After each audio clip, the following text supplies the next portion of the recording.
안녕하세요. 오늘은 미국의 아틀라스 네트워크의 탐팔머 박사님을 모셨습니다. 그래서 우리가 자유, 그리고 경제적 자유, 그리고 자유주의 싱크탱크의 역할에 대해서 이야기를 나눠보려고 합니다. 예.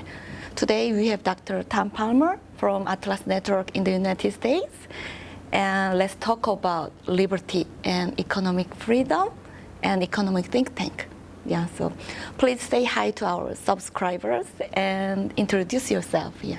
Well, thank you. My name is Tom Palmer, and it is my honor and my privilege to work with Atlas Network, which means working with a network all around the world on every continent in 92 different countries, people who believe in freedom for themselves and for everyone else.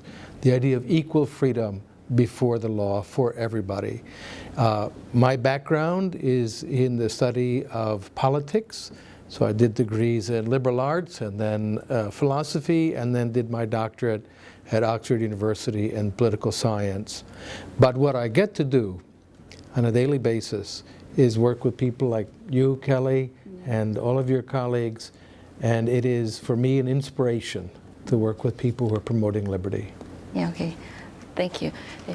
자유기업원은 아틀라스 재단이랑 오랫동안 좋은 관계를 유지를 했고, 오늘 탐 팔머 박사님을 모시고 이런 인터뷰를 하게 돼서 영광이라고 생각을 합니다. 예. CFE and Atlas Network have had a good relationship for a long time, and I'm very happy to have you here today. Yeah. And 첫 번째 질문 하겠습니다. 첫 번째 질문은 왜 자유인가? 뭐 이제 박사님이 쓰신 책 제목도 왜 자유인가라는 내용인데 우리가 왜 자유를 위해서 싸워야 되나? 책 커버에 보니까 이런 얘기가 있더라고요. 우리는 자유를 위해서 계속해서 싸워야 된다라는 이야기가 있는데 이 부분에 대해서 이야기를 나눠보도록 하겠습니다. I think it's the principle that makes life possible, in effect. It's the framework for people being able to freely cooperate for mutual benefit.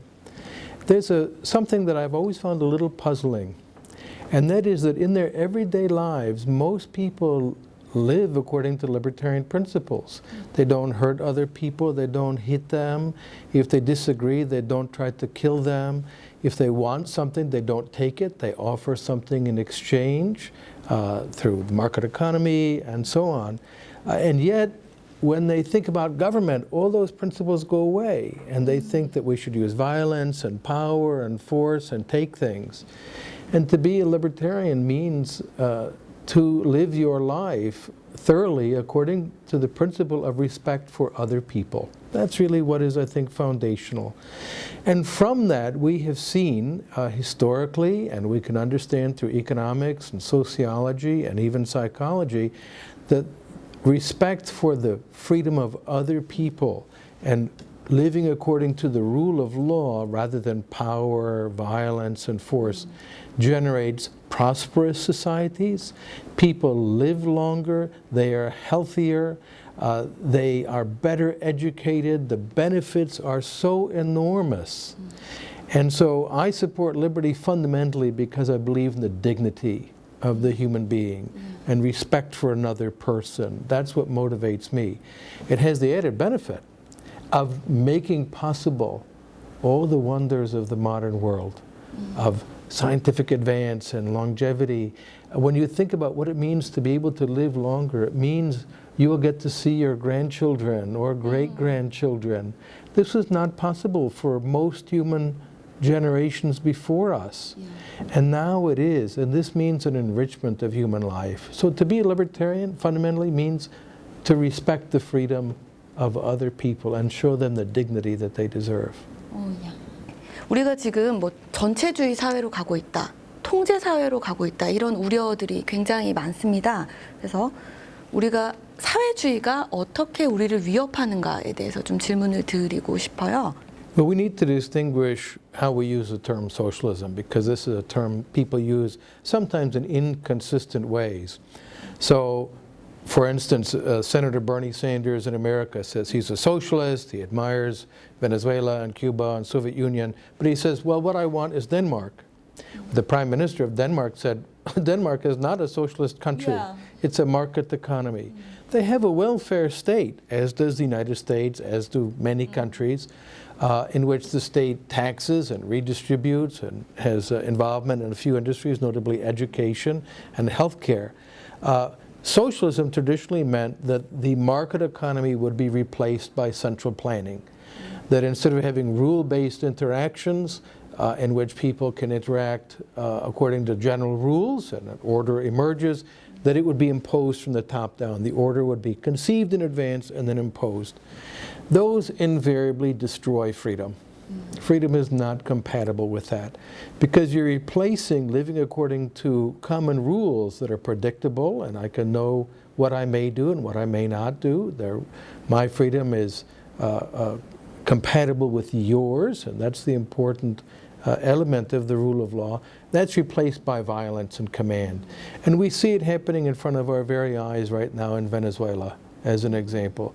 At one time, the highest per capita income country in Latin America, now the biggest refugee problem virtually in the world, as about 12% of the population is left on foot, escaping poverty, real hunger, lack of medicines. It's a total destruction of a society because of the imposition of socialist principles. And of course, for Koreans, you can look across the border and compare the freedom that Korean people enjoy, whether it's to sing songs or to go walking in the park or to get married or do what they want to do with their lives, with the regimentation, the violence that is imposed on the suffering people of North Korea under their socialist system. It's not an accident that socialism always leads to dictatorship. It's the logic of the system. Yeah, but unfortunately, many people believe that the government solves many economic problems. Yeah, still. Well, I think the issue is to understand the proper and limited role of government. It does have an important role. It helps us to define what our rights are. I've been in societies where land rights are not well defined and people are fighting all the time. It's really dangerous. So government should be able to help to define rights, to establish a legal system to adjudicate rights that should be low cost and efficient and accessible to everyone, not only the elite or the rich, but accessible to everyone with true equality before the law. Then you have other institutions, private firms, religious institutions, social groups, and so on, to produce the goods, if you will. But the fundamental role of government to get the basic rule of law right is very important. When governments decide they're going to make cars and run airlines and do all these other things, typically they neglect the foundations so that it has a doubly negative impact. It displaces voluntary interaction, and it also means that they do not pay attention to the foundations. So my view is government should focus on those things where they have a proper role, and only those things. Yeah. Do those things well, and let other institutions cook the food and deliver the postage and free them from those controls and create the framework for a market economy and for a free society. 자본주의가 이제 문제가 있다, 라는 우려들이 많습니다. 피케티도 그런 이야기를 했고요. 그래서 지금 자본주의가 어떤 상태인가, 우리가 지금 어디에 있나에 대한 질문을 드리고 싶습니다. 예. I think there's been a recent revival of a kind of neo-cronyism that people view the state as the mechanism for enriching themselves at the expense of others. Cronyism has been with us. There's crony socialism. All socialist systems are cronyist in this sense because the party members get benefits other people don't have. And the dictator never lives in poverty. The dictators have Mercedes-Benz cars and so on. But then even under systems that are fundamentally market systems, you can have cronyism when people go to the government to get benefits, to restrict competition and so on. And this generates an unfair system. And I think a lot of people recognize that. What we should focus on, I think, are the inequalities that matter. That is to say, when the state creates unequal rights, some people can enter the market and others are forbidden because there's a creation of a monopoly or protectionism or exclusion of competitors. And those things generate unfair disadvantages for people outside of the mainstream who don't have access to power. The best solution to cronyism is free market and competition. Yeah. So cronyism is a very serious disease. It's caused by statism. Yeah. And I think that the antidote or the cure is free market competition. And that will eliminate those glaring and unfair inequalities that many people react to. There's another element also. The financial crisis of 2008 shocked a lot of people. And we're seeing the consequences of that to this day. It led to a short-term decline in output. However, it continued on. If you look at the graph, it goes down, up, and then it continues to rise. So it's a short-term blip, but it left a huge impact on people's feeling about the instability of the system. To understand that, though, we have to look at it as the consequence of massive government intervention into the economy. The American government said everybody should own a house, and they continually pushed down the requirements on lending until you ended up with a 0% down payment mortgage, where it was equivalent to renting. And the consequence was to introduce massive amounts of insecurity into the financial system. And lastly, and this is a lesson we should pay attention to, was that the Basel Accords were international financial regulation, and the purpose of them was to ensure that the system would be stable.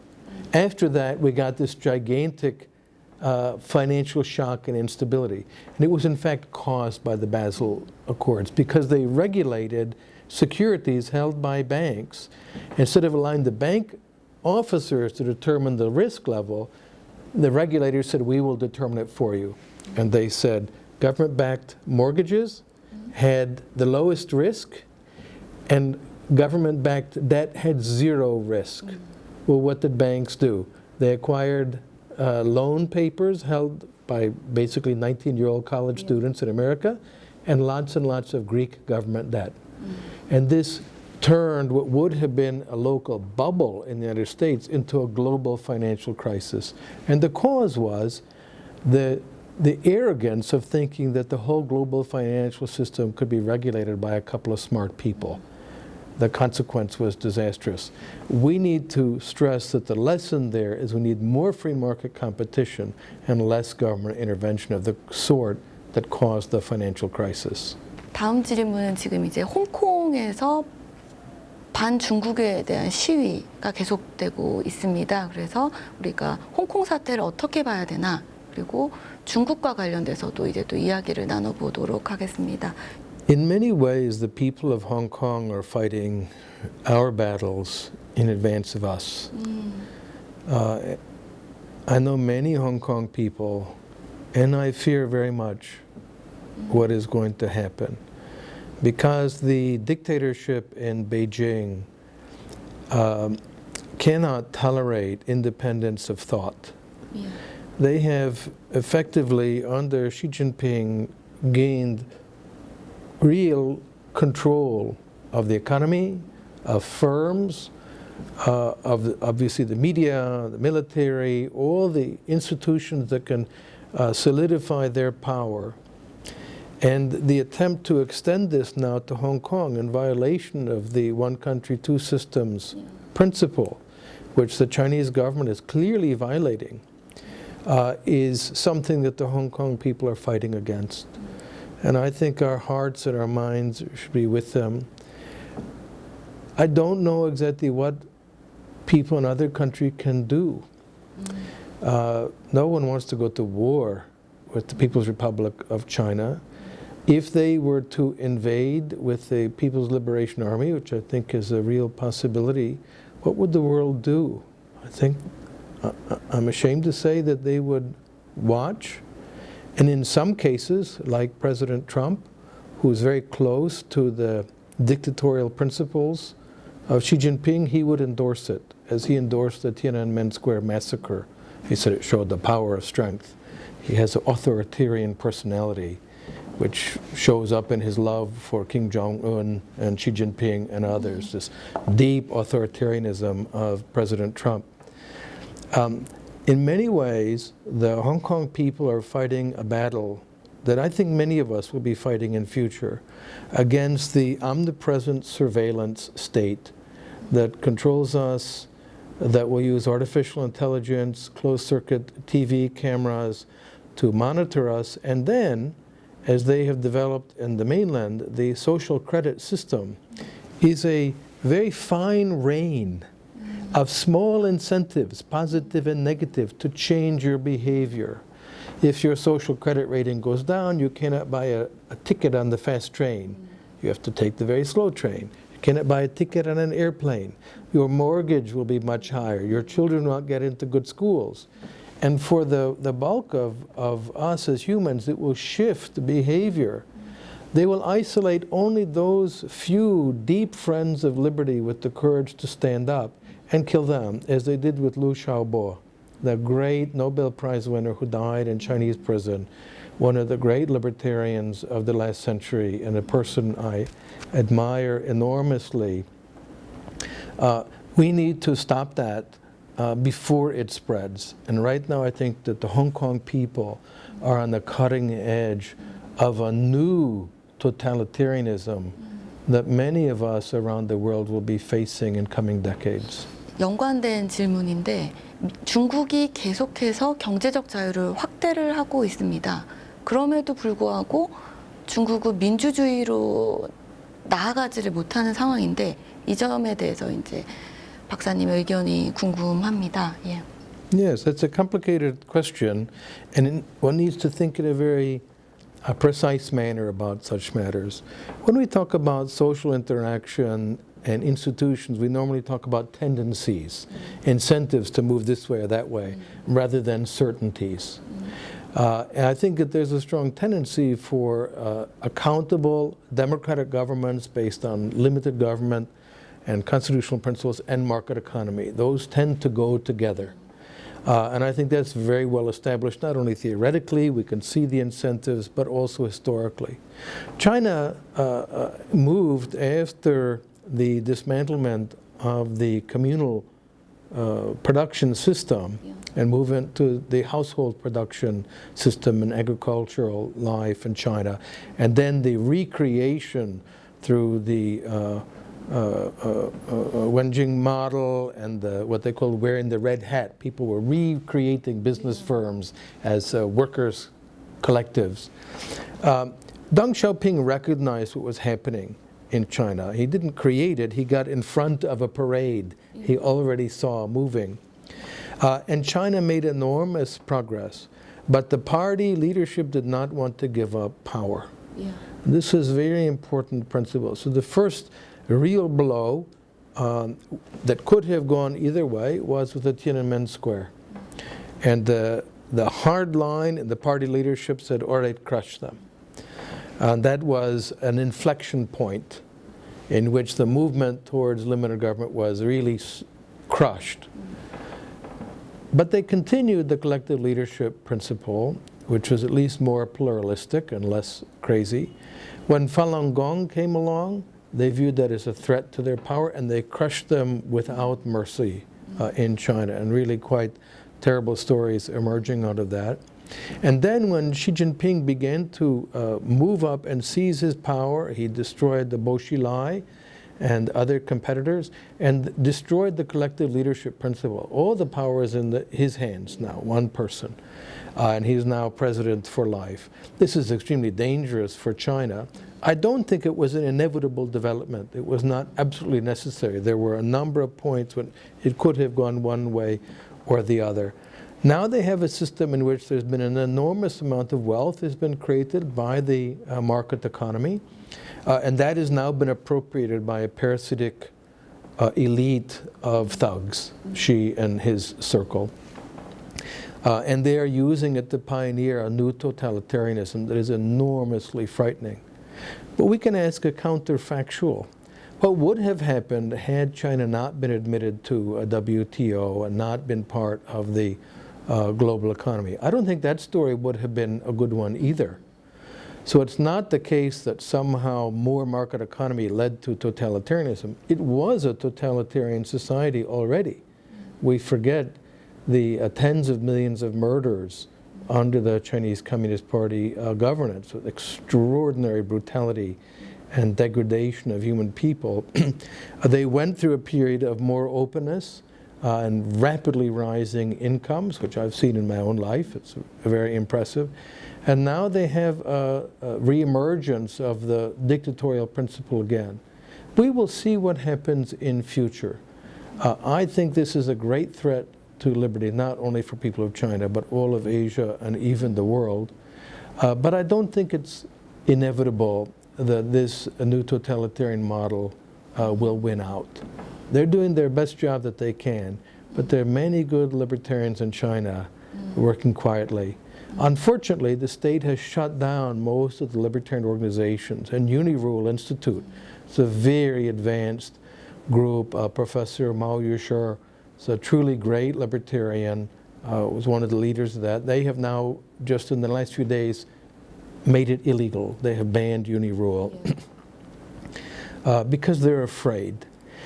And let's turn back to Hong Kong. One of the reasons why the Chinese, the Beijing government is so strong on crushing Hong Kong and may act in a very terrible way in future is they fear Hong Kong ideas being brought back into the mainland.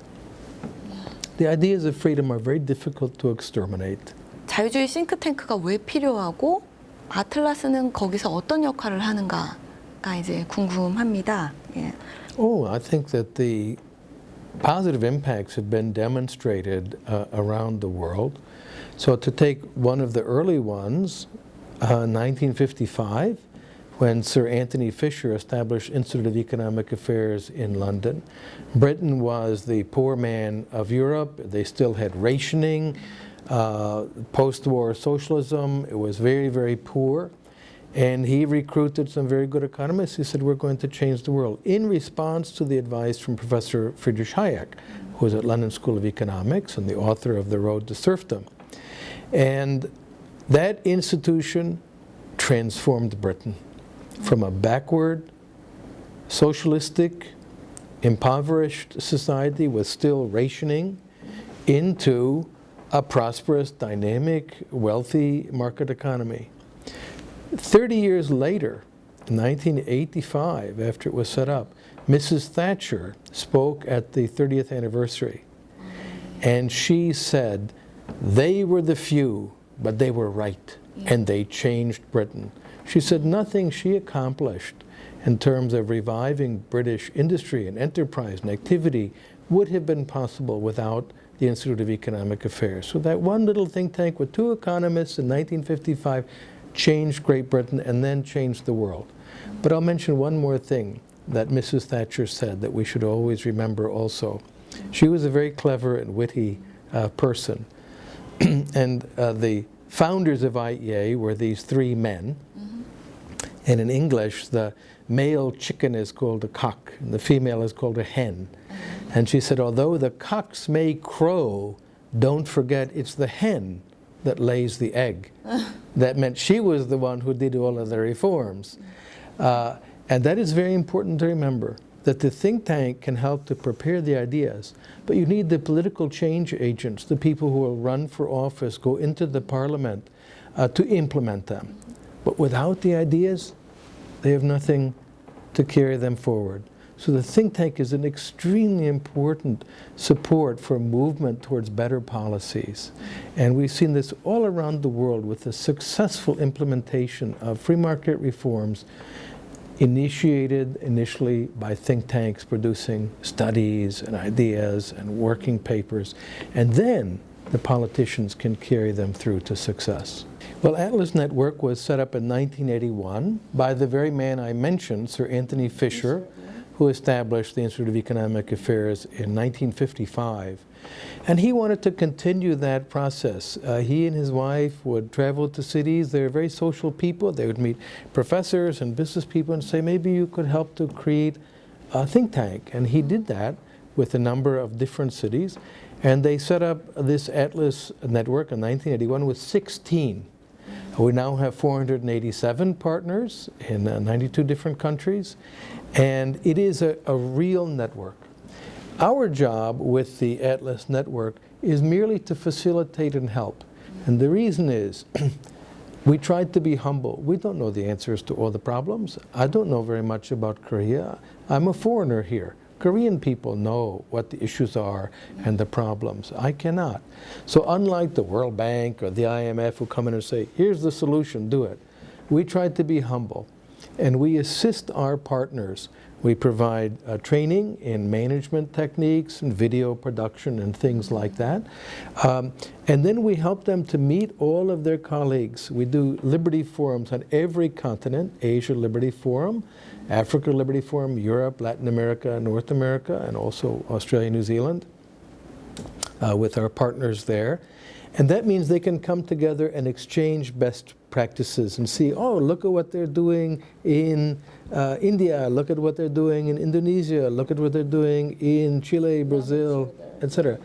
And make those connections. And then we recognize groups that have done an outstanding job because we are social primates. We like recognition. It helps to encourage us to be more excellent. So our role really is merely to facilitate our partners, but we listen to them. They set the agenda, they determine what they want to have happen, and when we can, we try to provide assistance for them. And often that means a consultant from another think tank in a neighboring country, or that they speak the same language, and they say, well, this is how we do it. You can learn from that.